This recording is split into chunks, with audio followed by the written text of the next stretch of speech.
Boom. Oh my God. Ugh. You know it's not Halloween anymore, right? It's Christmas time. Stop being so weird. What? I'm weird? Yes, you have to be the weirdest figure that Creed's ever looked at on Modern Mondays. You think? Oh, I don't think. I know. Did somebody say weird? Oh no, now what? If you think he's weird, you better hold my eggnog. Who are you supposed to be? They call me Crackshot Crackshot, huh? So why do they call you that? because when I take aim, I never miss. What? Really? Do you think you could teach me? Ha! Teaching a stormtrooper not to miss would take a Christmas miracle.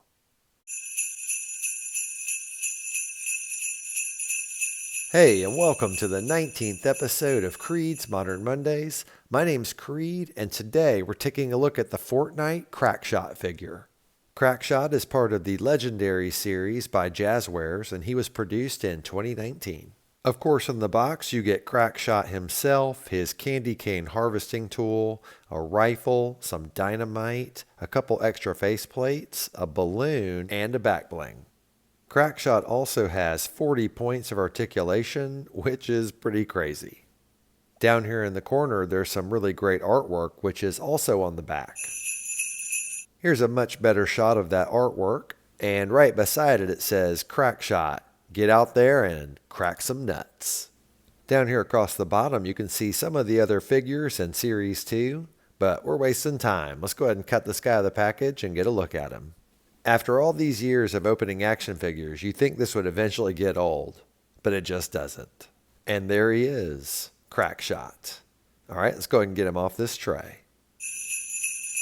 Crackshot was another $11 purchase at Ross, and I picked him up last Christmas. I got to tell you, I don't regret it at all. Just like Skull Trooper, he is awesome, and I'm really glad I picked him up. Like many of the first wave Fortnite figures, Crackshot was a $25 Walmart exclusive, but I don't mind waiting a year or two to pick it up at Ross for less than half the price. Upon closer inspection, you can see that this faceplate is fantastic. The only real flaw is that you can see the seam on the side of the head here where you change it out. But that is a minor complaint because the sculpt work is fantastic. Look at that hair. It looks amazing. And not to mention his hat with all the gold rope and the topper there. It's just really nice. He's also got the gold shoulder pieces right here, the buttons coming down the front of his jacket. All these details really sell that he's a nutcracker soldier. Continuing down the body, you see he's got the nice gold belt buckle on his black belt. And the gold on his wrists here looks fantastic, especially against this matte black paint on his hand. That was a great idea to have the matte and the shiny right next to each other like that. His pants are white, and he's got some black straps on that thigh and a patch on this one. And they go down into these gold shin guards, which are painted just as nice as his wrists. And it looks like he's got some ribbon tied around it right there, which is a nice touch. And of course, it all comes down to these real chunky, thick black boots that look fantastic. And overall, this figure looks great. Real quick, we're going to take a look at the back here, and I'll show you there are some more gold buttons, and there's a spot for his back bling. And then, of course, he does have this bandana tied around his arm, and it's a nice, soft, pliable rubber, so it doesn't get in the way. All right, now we're going to take a look at Crackshot's articulation. So down here at the ankle, he does have the ankle rocker that you'd expect most modern figures to have. The ankle can also point down and it can point up. And then right here at the toe, he also has a joint, so his toe can go up as well as down. Right below the knee joint, there is a swivel point right there. And then you'll note that Crackshot has double jointed knees. So he's got two pins there, which allow him to do butt kicking action. Actually, that's more like small, the back kicking action, just like Skull Trooper. Now, just above the knee, there is a swivel point here at the thigh. So you can swivel that left and right. And then here at the hip, there is a ball joint. So, of course, that can swing out and forward, and there's quite a bit of range of motion there. The waist has a swivel point, which can go left and right, of course. And then there is an ab crunch right here, which allows flexibility in the body. Shoulders have a butterfly joint, so they can move back and forward. They can also move up and swivel around. Just below that at the bicep, there's another swivel point. You can see right there. And then there are double jointed elbows. So just like his knee, there's quite a bit of flexibility right there.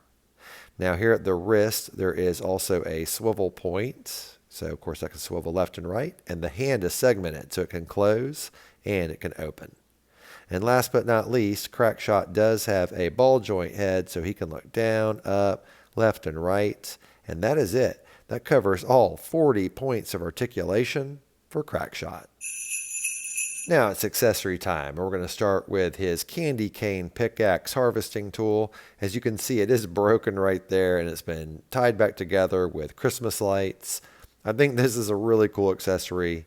I like it quite a bit. It's very festive and it fits in his hand, no problem.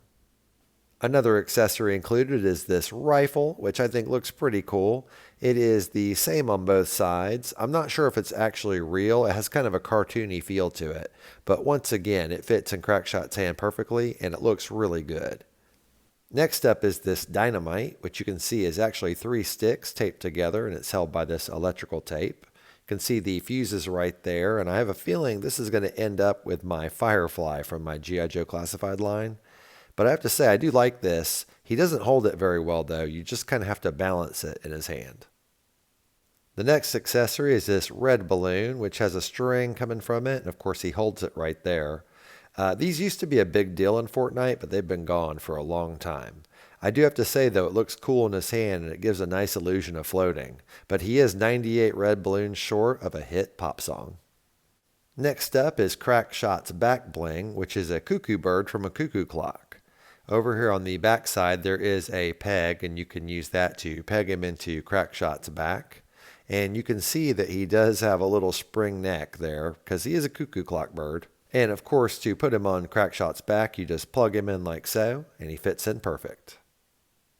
The final 2 accessories are these 2 extra faceplates for Crackshot. Of course, you can switch these out, but honestly, to me, they don't look a lot different. They are all almost identical, so I really don't see the point. Alright, it's size comparison time, and as you can see, the 7-inch scale Crackshot is quite a bit taller than the 6-inch scale Stormtrooper. And here he is next to the Skull Trooper, which is from the exact same line, so they are to the exact same scale, and they look really, really cool together in my opinion. I'm just a few figures shy of a holiday superhero team. Thank you so much for taking the time to watch today's Modern Monday on Crackshot from the 2019 Fortnite Legendary Series by Jazzwares.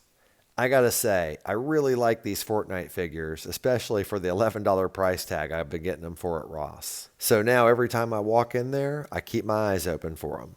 So that's it for the second episode of the 3 Mondays of KREED'S. We got one more coming next Monday, and then next Wednesday we'll have our first KREED'S Collection Christmas episode, and then we'll have another one on Christmas Day.